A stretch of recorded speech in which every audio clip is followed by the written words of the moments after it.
This week we're in Sussex, once home to Rudyard Kipling. Ooh, Ruddy loved his cakes. And hoping to tickle her guests' fondant fancies is today's host, jewellery entrepreneur Sarah. That bag could do with a shave. Like all our competitors, Sarah will be cooking and throwing her shindig in these dapper digs. Very nice. So, what's the plan, Sarah? I think my cooking is going to be very simple and my hosting is also going to be very simple. And maybe simple wins out. Hi, I'm Rod. Please come in. The food was far from simple when Monday's host, part-time comedian Rod, showcased his fancy fare. This is fantastic. My night was a great night because it was very stylish. I provided restaurant-quality food. This is amazing. That's a really lovely thing to say, thank you. I think I set the tone for the rest of the week. It was certainly a tough act to follow for animal mystic Josie. Cheers! Who put on a spooky soiree for her guests. Oh, wow. Is she a witch? My night was wonderful. My night had everything. Despite all the hocus-pocus, Crystal's working. some of her grub didn't have that magic touch. The sauce, it's slightly bitter. So at this stage in the competition, I do think my competitors might be Rod and definitely Sarah. Not Paula, then. She served her guests a banquet with ingredients past their sell-by date. It was going to be thrown away. The Madeira cake's lovely. I can really taste the amaretto. And it was going well, until she sliced the vegan option with a meat knife. I just worked really hard on it. I've kind of resigned myself to the fact I'm probably not topping the leaderboard. Welcome to Hassan's Comedy Night. It was chuckles all round last night when solicitor Hassan showcased his unique stand-up. Get yourself some mortgage advice. But when it came to the food, it was no laughing matter. It's burning me inside. It's a challenge. Right. I'm definitely not in the running. I'm certainly in the back. Not quite. That honour goes to Paula, with Rod way out in front on 33. But could Sarah change all that with her healthy and simple nosh? For me, good food is all about great taste and a really good flavoursome dish. And that's hopefully what I'm going to try and achieve tonight. Beetroot, apple and fennel salad with a horseradish dressing. Fennel I like, apple I like, beetroot I like. Win-win. I'm familiar with beetroot, apple and fennel. I've seen that about. Sounds quite simple. I don't think there's much prep that would need to go into that. Good food doesn't have to be particularly hard work. I mean, to be fair, it's a pretty easy option because it's literally, let's cut up some stuff, let's slap it on a plate. But we'll see. Lazy. Sarah cuts up beetroot, fennel and apple, ready to slap on a plate. It'll be enhanced with a dill and horseradish dressing before serving. And that's all the prep done. Delicious. It's the final night of the competition in Sussex. Cheers! Where, like all the diners this week, Sarah is hosting her soiree in these swanky surroundings. Right, guys, I am off to sort out your starter. I will see you in a bit. Fantastic. See you in a bit. While her guests have a mingle, Sarah tackles her tricky first course. That's the most complicated bit over of my dish. If I don't burn it, obviously. Next job, bunging beets in a bowl. Obviously, that was a very difficult process, Obvs. as is this. Suitably stirred and plonked on lettuce, it's ready for the table. Well, here we go. Let's see what they make of this, then. I hope they appreciate all your effort. Beetroot, apple and fennel salad with a horseradish and dill dressing. Tuck on in. Let me know what you think. It's really nice. I'm enjoying it. Sort of easy, small salad. It was nice, but, it wasn't my favourite thing to eat. It's a mix of very different ingredients, but it does come together really well. I wanted to like it, but it was full of beetroot and fennel and it was a little bit too spicy for me. So the horseradish is meant to just give a really soft warmth to the dish, rather than knock your socks off. It's really ratcheted it up. Yeah, more like a radish. My most favourite memory of my brother is with the radish. We were in a supermarket and there was a radish on the floor and we were kicking it about playing football and the radish, so it was going all around the store. We had such good laughs. So horseradish, radish, it just reminds me of good times. Well, here we are then. I'm not sure quite how hilarious that was. It wasn't. Every time I see a radish, I want to call my brother and say, hey, come and kick this radish with me. Remember, kids, radish kicking is not big and not clever, so don't do it. So what kind of scares you that you would love to do? Always wanted to do a skydive. And I did it with my dad. Anybody that tells you that a skydive is the best thing they've ever done is lying. Oh, really? It's the worst thing I've ever done. So imagine if you were in a plane and there's only 4 parachutes, who would you save on this table? I would give all of us a parachute, and then I would put Hassan on my back and get him to hold on to me, and then I would get us both down. What a way to go. In each other's arms. He could, you know, strap himself to me like a little mummy and koala bear, and then we'd be safe. Love the image that Rod gave of us hugging each other as we fell to our deaths from a skydive. Very romantic and tragic at the same time. So far, so good, I'd say. I think, yeah, my starter went down really well and people seem to really enjoy the really fresh taste and, yeah, the different flavours that have been brought together. Jolly good. It's the first day of the competition from in and around Hull. Home to life's toughest takeaway question. Is it cod or haddock? The king of fish and chips is definitely cod. So the king of fish and chips for me is haddock. Haddock or cod, it's always haddock. I don't like fish and chips. Oh, there's always one. And hoping there's nothing fishy about his night, his first host, Drinks brand ambassador Dan. Basically built a career in the nightlife industry, having a good time. Former nightclub manager turned vodka superstar. And where did you learn your trade? I had a beach club in Greece, and people think I look Greek, but no, I'm not Greek. I've got no Greek in me. Well, he might not be Greek, but his menu is worthy of Aristotle himself. I'm going for a traditional kind of authentic Greek taste. Gonna bring the taste of Greece to Hull. I'm very confident that I can win this, you know, and the reason being is because everything that I touch turns to gold, okay? Starter, baked feta with a Greek salad. All Greek to me, but baked feta, Greek salad, pretty easy. Oh, someone's going the extra mile for tonight. Oh, Tash, be gentle with me. Meet Business Development Manager Tony. Tash, for goodness sake!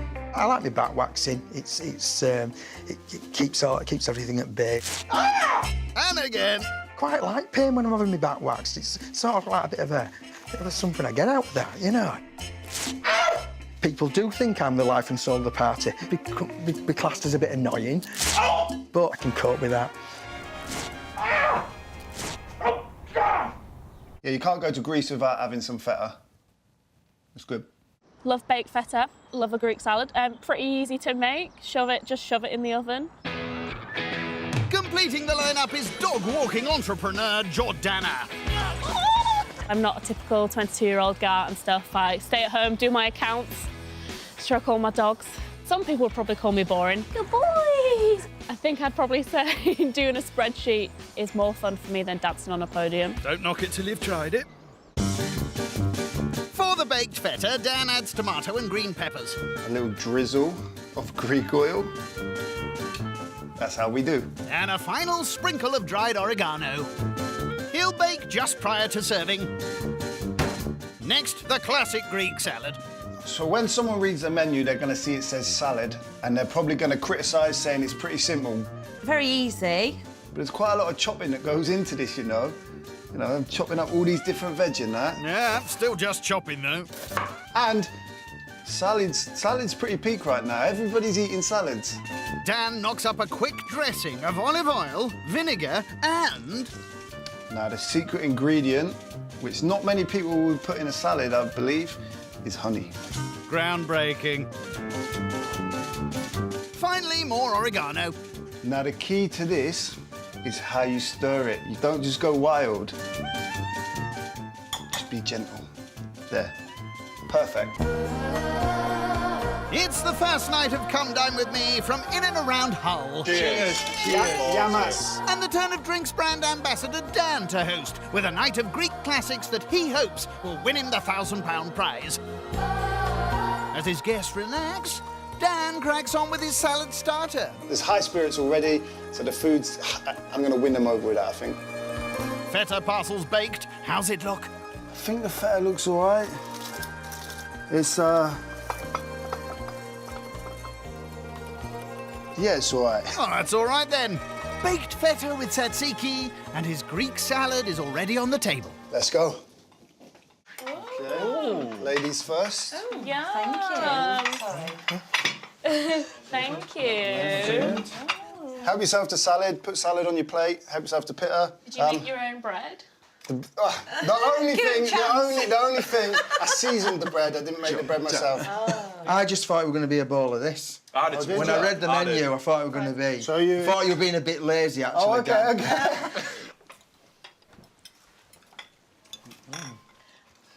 I've had this before, I must admit, but it wasn't as nice as this. Oh, okay, okay. Is that because Dan made it? Dan, you're the man. It's great. Thank you, Tony. Well, it's good to hear. Very, very delicious. Oh, yeah. It might be a small little fan club already. I thought the starter was a lazy option, and then I tried it, and you know what? Sack what I thought originally, because it was decent. I enjoyed it. Baked feta, good. Greek salad, good. Bread, not homemade. 2 out of 3 ain't bad. The reason I've gone for a Greek menu is because I lived in Greece for years. So you're not Greek? No, I'm definitely not Greek at all. I'm a fake Greek. Fake Greek. Not even Greek. Oh, Tony! Damn, Dan. It's a good job he's giving us a good starter. I was going to say, for We were expecting a Greek god. And now we just found you're not one. He is a Greek god, but he's not Greek. He can still be a Greek god in our house. Here we go.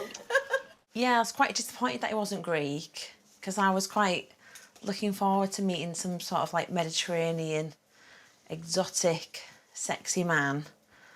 But unfortunately, he's just from Hull. It's a Greek tragedy. See, the thing is, although I'm not Greek, I'm sure Tony would still have a little cuddle with me, for sure. Me and Jane were having a competition. I've lost.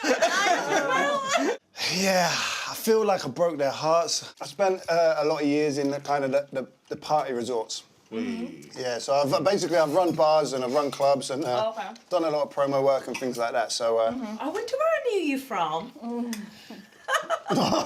That's never good. Well, actually, you might know me because I work in one of the busiest florists in Hull. And maybe I've served you. Probably not. I don't buy a lot of flowers. I'm Hull's #1 florist. Okay, okay. Yeah, so maybe you should start coming to me. Okay. And I'll sort you out. Did you get a discount? No. No. I won't be coming then. I did sit round the table with Hull's #1 florist, although I've never heard of her before. Yeah, I don't think they realised that they was with Hull's #1 florist. I think they're quite in awe of me, to be fair. I didn't recognise her, to be fair. I mean, I don't buy a lot of flowers, so... You must have been given flowers. I do get given flowers, but obviously none from Hull's #1 florist. I'm a business development and partnerships manager for a well-known hotel company. What about you, Matt? What do you do? I am a PR manager and a freelance writer. Matt seems like a really nice guy. I think he was a bit quiet, but I think it's quite hard to kind of say your piece when Jane and Tony are sat opposite you. Love Tony. I'm a bit of a gay icon in Hull, so me and Tony get on so well. I feel like I've known him all my life. I don't think I could have done any better with the feta. Get her, move on. Worcestershire, where the many dry stone walls that run through the Cotswolds are almost as long as the Amazon River. Less chance of piranhas here, though. And hoping her night will go swimmingly is... Yeah, hang on a minute. Yeah, that's better. It's professional storyteller and passionate puppeteer, Chloe. All right, come on, up you come. Yes, I know. Come on. So today, to help me with cooking, I have brought my little furry assistant. Her name is Koshka. She is a Russian blue cat puppet. We noticed. And like all our competitors this week, Chloe and Koshka will host their adventure in this awesome abode. Ooh. She quite often tells me off. And, yes, you do. Yes, you... Well, you are very stupid sometime. Thank you very much, Koshka. So why we start so early? I need my sleep. Cheers, cheers. Someone else in need of a lie-in is last night's host, proud vegetarian Cherie, who threw a mystical-themed evening as her first ever dinner party. It was absolutely ace. I am wiped out to the max. I think I managed to get like 4 hours sleep. If that wasn't enough, she cooked beef for her meat-munching guests. I chose to do beef for you folks, mainly because I think I wanted to challenge myself a little bit. I raise my glass to you because I think that is hugely courageous. Well, thank you. And her first efforts went down well with horse-loving Holly. I think it's very brave to cook beef if you're a vegetarian. I thought it was a brilliant effort for a first dinner party. You should have seen my first dinner party. Absolute disaster. I think my guests were very honest with me, to my face, which I liked. And I think that they will be very honest in their scores. Maybe a little too honest, as they scored Cherie a very beatable 26 out of 40. And she wasn't the only one who tried something new last night. I don't think I've ever had a soufflé before. Not sure I really love them, but I like custard. It's a bit like a custard. Yeah. With landscape gardener Dan quickly getting the group's attention. There's stiff competition. I don't know who yet, but I think Dan might be a dark horse. Well, last night's beatable, yeah, definitely beatable. And getting noticed for all the wrong reasons was his estate agent Mike. I did have quite a grand sort of headdress of a dragon. It's still in my bag. I sort of chickened out at the last minute. I think he did regret not dressing up because everyone else did make quite a good effort. I'm determined to make up for it when there's next an opportunity to have fancy dress, so I'm going to really bring it. Any thoughts on Chloe's night? I actually have no idea whatsoever of what to expect from Chloe's night tonight. Neither does Koshka. You know, Chloe, you should never have let yourself in for this. You are not strong enough. You are not clever enough. Koshka? All right, Koshka, I forgive you. There we are. OK. I think Chloe's food is going to try to sound interesting and maybe even look interesting on the menu. On to the starter. Little red salad, a.k.a. a fig, ham and mozzarella salad. It might be at least some other ingredients other than lettuce, fig, mozzarella. How about 3 whole slices of tomato? Step 2, add a fig. I think controversial figs. I like figs. I'm not sure boys like figs. Not sure why I'm saying that, but I'm saying that. Bit weird. Chloe pops a fig onto the plate, then uses mozzarella and ham to fill in the gaps. Half the fun, to me, of this starter is it is a bit scruffy looking, but it tastes wonderful. I would imagine she's going to do a sauce for that. I would hope so, because obviously most of that there you can probably buy in a shop. Fear not, she's making her own dressing from scratch. Absolutely nothing will go wrong with my starter. Oh, excuse me a second. Hello? Is that Fate? Yes, one of our contestants just tempted you. All right then, see you soon. Bye now. Chloe adds olive oil and honey to lemon juice. This is one of the recipes that is supposed to be measured. Ah, that'll be Fate now. You're just in time. Ah! Failure. Take 2. Chloe adds more seasoning, skewers another lemon, mixes, and... Getting somewhere. That'll have to do. She'll drizzle her vaguely better dressing over her 4 ingredients just before serving. Swimmingly. Damn, I drowned that one. Never mind. You can be more careful with the next one. So I'll drown them all. Might as well. Time to start the first chapter. Here it is, a soggy fig and ham salad with an equally soggy meat-free version for Cherie. I hope you enjoy it. Please, tuck in.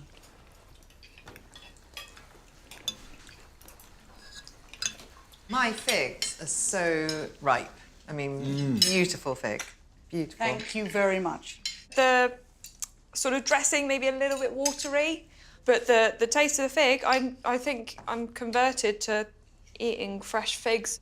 Flavours were there. The flavours would have been there irrespective of who would put it on the plate, because it is what it is. I mean, it's a crowd pleaser, isn't it? Not this crowd.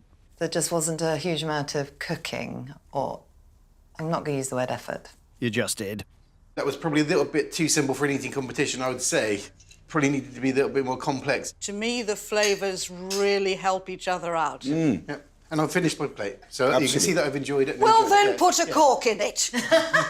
Chloe is fiery as anything. Well, she is a dragon whisperer after all. Why the Mad Hatter? The need to redeem myself after last night, I just thought I'd go all out, and I was in a fortunate position that when I tried it on, it fitted. So with that in mind, that's what I went for. Well, I think everyone's dressed as who they came in the first place. If they took the clothes away, you'd probably still guess who they are. I don't think it's that kind of party. You, of course, are a natural princess. Thank you. I love being a princess. This is part of my wedding dress, and it hasn't come out of a box for nearly 25 years. If I am still the same size in 25 years from now, I will be very happy. She's trying to out-princess me. Looks like she has. I did say to some of you as you arrived, I am Agent Green, the Dragon Whisperer. This is a character I have invented for my storytelling. When I metamorphose into a dragon, I would be one of the highly dangerous older female dragons. Sounds like my type of girl. No point sucking up now. I don't know if they're taken aback with the fact that I can do these things, and perhaps it's a little intimidating. I would love her just to be relaxed and be herself, but I think she always is a performer. I just can't get my head around dragons being such a heavy part of a dinner party when we all know that it's all fantasy. Back in the kitchen, Chloe is a dragon in distress.